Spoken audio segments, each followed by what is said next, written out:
नमस्कार, मैं हूं ऐश्वर्या द्विवेदी और आप देख रहे हैं खबर मध्य प्रदेश।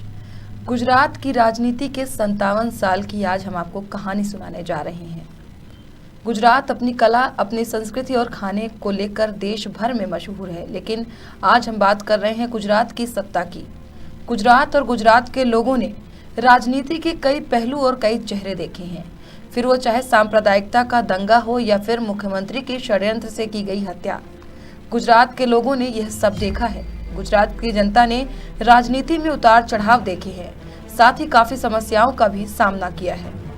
गुजरात में पहली बार 1960 में विधानसभा चुनाव कराए गए। 132 सीटों के लिए हुए चुनाव में 112 सीटों पर कांग्रेस जीती। 1960 से लेकर 1975 तक राज्य की सत्ता पर कांग्रेस का एक छत्र राज रहा। 1 मई 1960 से 18 सितंबर 1963 तक राज्य के पहले मुख्यमंत्री कुछ समय के लिए महात्मा गांधी के डॉक्टर रह चुके जीवराव नारायण मेहता थे। इसके बाद पंचायती राज के वास्तुकार माने जाने वाले बलवंत राय मेहता दूसरे मुख्यमंत्री बने। स्वतंत्रता सेनानी रह चुके मेहता 19 सितंबर 1965 को अपनी मृत्यु तक राज्य के मुख्यमंत्री रहे। भारत पाक युद्ध के दौरान उस दिन पाकिस्तान विमान के कच्छ जा रहे मेहता के विमान पर हमला कर दिया गया था। प्रदेश के मुख्यमंत्री की मृत्यु से गुजरात की सत्ता और लोगों को काफी आहत पहुंचा।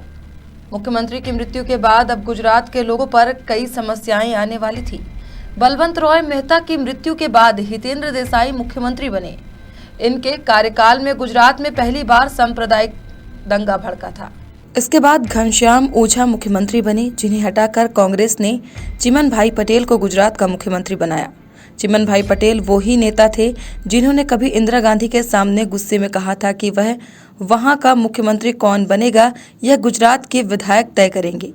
लगभग 200 दिन तक वो मुख्यमंत्री रहे। इसके बाद उन्हें नवनिर्माण आंदोलन के दबाव में इस्तीफा देना पड़ा। उनके इस्तीफे के बाद विधानसभा भंग की गई और जब दोबारा चुनाव हुआ तो कांग्रेस को सत्ता से हाथ धोना पड़ा और बाबू भाई पटेल ने नेतृत्व में भारतीय जनसंघ, भारतीय लोकदल, समता पार्टी और कांग्रेस से अलग हुई पार्टी कांग्रेस की 211 दिनों की सरकार बनी। बाबू भाई पटेल गुजरात के पहले गैर कांग्रेसी मुख्यमंत्री थे। फिर आपातकाल का दौर चला। आपातकाल के बाद यहाँ की राजनीति में माधव सिंह सोलंकी जैसे धुरंधर राजनेता की एंट्री हुई और गुजरात की राजनीति ने एक नया मोड़ लिया। साल 1980 में जनता पार्टी की सरकार गिरने के बाद माधव सिंह सोलंकी का एक बार फिर मुख्यमंत्री बने। उन्होंने आर्थिक और सामाजिक रूप से पिछड़े वर्गों को आरक्षण दिया। राज्य में इसका पुरजोरों से विरोध हुआ। फिर दंगे भड़के। 1985 में उन्होंने इस्तीफा दे दिया। ये माधव सिंह सोलंकी ही थे जिन्होंने क्षत्रिय, हरिजनों, आदिवासी और मुसलमानों को एक साथ लाने की खाम थ्योरी बनाई थी और कांग्रेस को 1985 में अभूतपूर्व 149 सीटें दिलाई थी। इसके बाद 1990 का दौर शुरू हुआ और पटेल की राजनीति सामने आई। 1990 का चुनाव गुजरात जनता दल और भाजपा मिलकर लड़े। जनता दल के नेता चिमन भाई पटेल थे और भाजपा ने केशव भाई पटेल को अपना नेता घोषित किया था। शायद भाजपा समझ चुकी थी कि दलित, मुस्लिम और क्षत्रिय मतदाता अगर कांग्रेस के साथ हैं तो वो पटेलों को अपने साथ कर चुनाव जीत सकती है। केशव भाई पटेल को नेतृत्व दिया गया। भाजपा का यह प्रयोग सफल हुआ और 1990 में कांग्रेस की हार हुई। जनता दल और भाजपा की मिलीजुली सरकार बनी। हालांकि राम मंदिर के मुद्दे पर भाजपा और जनता दल का साथ टूट गया, लेकिन इस दौरान भाजपा ने पटेल समुदाय पर अपना वर्चस्व हासिल कर लिया था। इसका फायदा भाजपा को 1995 में मिलना शुरू हुआ।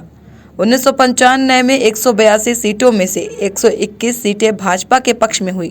भाजपा की जीत के बाद केशव भाई पटेल मुख्यमंत्री बने, लेकिन वो अपना कार्यकाल पूरा नहीं कर सके।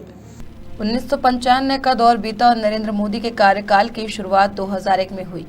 2001 में आए भूकंप व निष्क्रियता के चलते केशव भाई पटेल को हटाकर राज्य की राजनीति में नरेंद्र मोदी की एंट्री हुई। राज्य के 22वें मुख्यमंत्री मोदी थे और लगातार 13 सालों तक इस पद पर बने रहे। लगातार 3 कार्यकाल के लिए मुख्यमंत्री रहने के बाद नरेंद्र मोदी 2014 में देश के प्रधानमंत्री बने और फिर गुजरात में आनंदीबेन पटेल पहली महिला मुख्यमंत्री बनी। 2 साल तक पद पर बने रहने के बाद उन्होंने इस्तीफा दिया और विजय रूपाणी मुख्यमंत्री बनाए गए। 1995 में भाजपा ने आर्थिक रूप से पिछड़ों और पटेल समुदाय को साथ लेकर सत्ता हासिल की। तब से लेकर आज तक पिछले 22 सालों से गुजरात में भाजपा की ही सरकार बनती आ रही है।